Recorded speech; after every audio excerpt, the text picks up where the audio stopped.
নির্বাচন। দেখুন, শুধু কে জিতল বা কে হারল সেই হিসেব নয়। একটা নির্বাচনের ফলাফল আসলে একটা গোটা অঞ্চলের মানুষের মনের কথা বলে, তাদের আশা, তাদের হতাশা আর তাদের আকাঙ্ক্ষার একটা প্রতিচ্ছবি। আজ আমরা পুরসুরা বিধানসভা কেন্দ্রের রায়টাকে একটু তলিয়ে দেখব, বোঝার চেষ্টা করব ঠিক কোন কারণগুলো এমন একটা বড় রাজনৈতিক পরিবর্তনের জন্ম দিল। চলুন ধাপে ধাপে এগোনো যাক।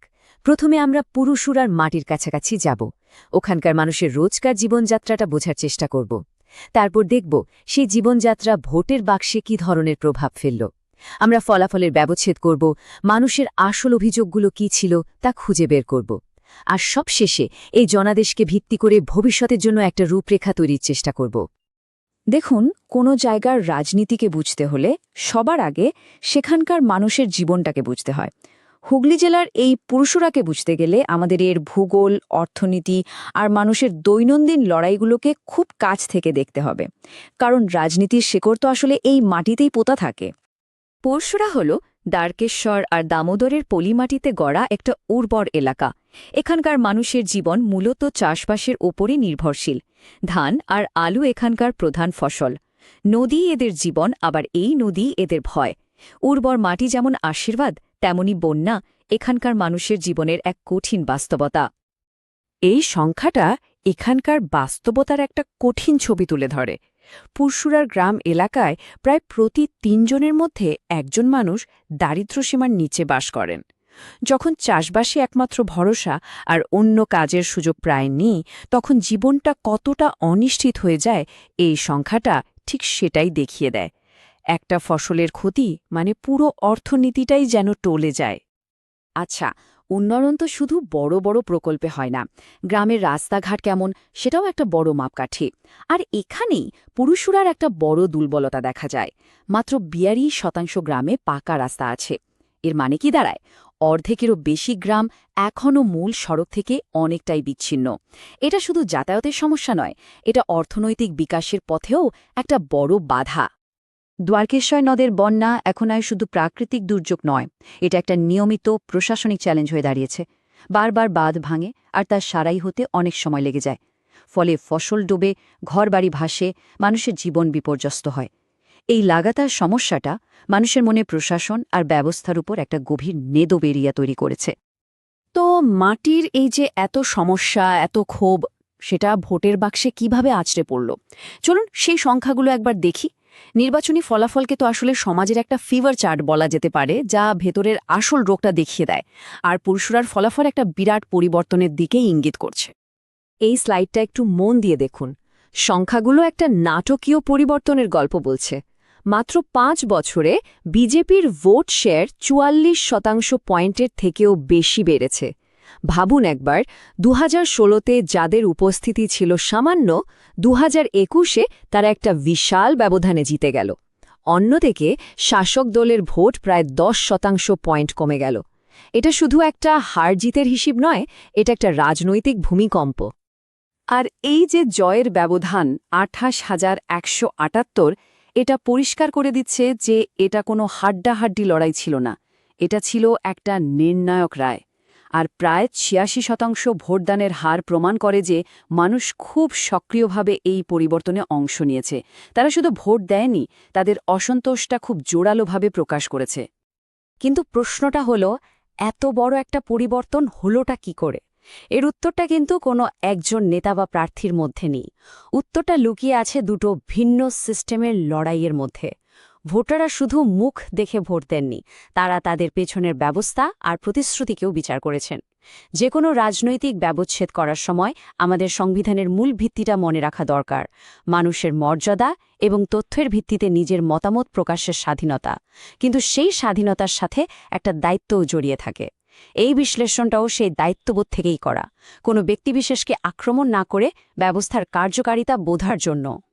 একদিকে ছিলেন বিজেপি তরুণ নতুন মুখ বিমান ঘোষ, অন্যদিকে তৃণমূলের অভিজ্ঞ এবং স্থানীয়ভাবে প্রভাবশালী নেতা দিলীপ যাদব। ভোটাররা কিন্তু চেনা মুখের চেয়ে পরিবর্তনকে বেশি গুরুত্ব দিলেন। এটা একটা স্পষ্ট সংকেত যে মানুষ স্থিতা ভাবার প্রতি ক্লান্ত হয়ে পড়েছিল এবং একটা নতুন নেতৃত্বের উপর ভরসা রাখতে চেয়েছিল। বিজেপির জয়ের পেছনে একটা খুব গোছানো কৌশল ছিল। তাদের শক্তিশালী সংগঠন, তথ্যভিত্তিক প্রচার আর কেন্দ্রীয় সরকারের প্রকল্পগুলোকে মানুষের কাছে পৌঁছে দেওয়ার প্রতিশ্রুতি, এই সব কিছুই তাদের পক্ষে গেছে। বিশেষ করে ডাবল ইঞ্জিন সরকারের ধারণাটা খুব গুরুত্বপূর্ণ ছিল। এর মানে হল কেন্দ্র আর রাজ্যে একই দল থাকলে উন্নয়নের কাজ তরতর করে এগোবে। এই বার্তাটা ভোটারদের কাছে বেশ আকর্ষণীয় মনে হয়েছিল। অন্যদিকে শাসক দলের সামনে চ্যালেঞ্জের পাহাড় ছিল। মানুষের মধ্যে একটা প্রতিষ্ঠান বিরোধিতা তো ছিলই, তার উপর রাজ্য স্তরের নানা অভিযোগ, যেমন স্কুল নিয়োগ কেলেঙ্কারি এবং স্থানীয় স্তরে বন্যাত্রাণ বিতরণে পক্ষপাতিত্বের মতো বিষয়গুলো মানুষের ভরসার জায়গাটাতে চির ধরিয়েছিল। সব মিলিয়ে মানুষের মনে হচ্ছিল শাসক দল তাদের সমস্যা সমাধানে ব্যর্থ হচ্ছে। এই রাজনৈতিক পরিবর্তনকে আরও ভালোভাবে বুঝতে হলে আমাদের সেই নির্দিষ্ট সমস্যাগুলোর কথা শুনতে হবে যা মানুষকে রোজ হতাশ করছিল। আসলে কি জানেন, বড় বড় রাজনৈতিক বিতর্কের চেয়েও মানুষের দৈনন্দিন জীবনের ছোট ছোট সমস্যাগুলোই অনেক সময় ভোটের রায় ঠিক করে দেয়। মানুষের ক্ষোভের জায়গাগুলো ছিল খুব স্পেসিফিক। যেমন ধরুন, বন্যাত্রাণের টাকা ঠিকমতো না পাওয়া, রেশনের চাল খারাপ হওয়া, ৩৪ নম্বর জাতীয় সড়কের ভয়াবহ অবস্থা, আর অবশ্যই চাকরির অভাব। এই ছোট ছোট কিন্তু রোজকার জীবনের সমস্যাগুলোই একসঙ্গে জমে একটা বড় অসন্তোষের জন্ম দিয়েছিল। এই কথাটা পুরো পরিস্থিতিটাকে খুব সুন্দরভাবে বুঝিয়ে দেয়। যখন একজন সাধারণ মানুষ দেখেন যে তার জীবনের একাধিক সমস্যা সমাধানের কোনো উদ্যোগ নেই, তখন তিনি আর সমস্যাগুলোকে আলাদা করে দেখেন না। তিনি বুঝতে পারেন যে সমস্যাটা আসলে গোটা সিস্টেমটার, আর তখনই তিনি পরিবর্তনের জন্য মনস্থির করে ফেলেন। আচ্ছা, এতক্ষণ তো আমরা সমস্যার কথা বললাম, কারণটা খোঁজার চেষ্টা করলাম, কিন্তু আসল কাজটা তো হলো সমাধান খোঁজা। একটা জনাদেশ মানে তো শুধু রায় দেওয়া নয়, এটা একটা দায়িত্বও বটে। চলুন দেখি সেই দায়িত্ব কিভাবে পালন করা যায়, পুরুষরার মানুষের আকাঙ্ক্ষাকে কিভাবে বাস্তবে রূপ দেওয়া যায়। দেখুন, এই ৩টি পদক্ষেপ কিন্তু আকাশ থেকে পড়েনি। এগুলো সরাসরি মানুষের অভিযোগগুলোর উত্তর। প্রথমত, ৩৪ নম্বর জাতীয় সড়ক মেরামত করা। দ্বিতীয়ত, দ্বারকেশ্বর নদের বাঁধগুলোকে শক্তিশালী করা। আর তৃতীয়ত, একটা কৃষি প্রক্রিয়াকরণ কেন্দ্র তৈরি করা, যাতে স্থানীয় অর্থনীতি চাঙা হয়। আর এই প্রকল্পগুলোর বাস্তব লাভটা কি হবে? শুধু ইট সিমেন্টের ব্যাপার নয়, এর আসল লাভ হল মানুষের জীবনে। রাস্তা ঠিক হলে যাতায়াত সহজ আর নিরাপদ হবে, বাঁধ মজবুত হলে হাজার হাজার একর চাষের জমি বাঁচবে, আর কৃষি প্রক্রিয়াকরণ কেন্দ্র হলে প্রায় ৫০০টা নতুন কাজের সুযোগ তৈরি হবে। এটাই হলো আসল উন্নয়ন। যখন আমরা ডেটা ভিত্তিক শাসনের কথা বলি, তখন মানুষের ব্যক্তিগত তথ্যের সুরক্ষার বিষয়টিও খুব গুরুত্বপূর্ণ হয়ে ওঠে। ভারতের ডিজিটাল পার্সোনাল ডেটা প্রোটেকশন আইন অনুযায়ী মানুষের তথ্যের গোপনীয়তা এবং সম্মতি অপরিহার্য। একটি ভালো শাসন ব্যবস্থার লক্ষ্য হল ডেটার ব্যবহার করে মানুষের জীবন উন্নত করা, তাদের ব্যক্তিগত পরিসরে হস্তক্ষেপ করা নয়। সবশেষে পরশুরার এই পুরো ঘটনাটা থেকে আমরা কি শিখতে পারলাম? এটা তো শুধু একটা বিধানসভা কেন্দ্রের হারজিতের গল্প নয়, এর মধ্যে গণতন্ত্রের একটা গভীর শিক্ষাও লুকিয়ে আছে। এই প্রশ্নটা আমাদের সবার ভাবা উচিত। নির্বাচনে জেতা মানে শুধু ক্ষমতা পাওয়া নয়, এর সঙ্গে একটা বিরাট দায়িত্বও আসে। সেই দায়িত্বটা হলো মানুষের সমস্যার কথা শোনা এবং এমন একটা ব্যবস্থা তৈরি করা যা তাদের প্রয়োজনের প্রতি সাড়া দেয়।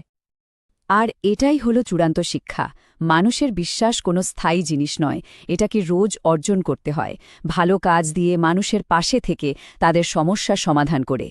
যখন সরকার মানুষের দৈনন্দিন সমস্যা সমাধানে মন দেয়, তখনই গণতন্ত্রের আসল উদ্দেশ্য সফল হয়।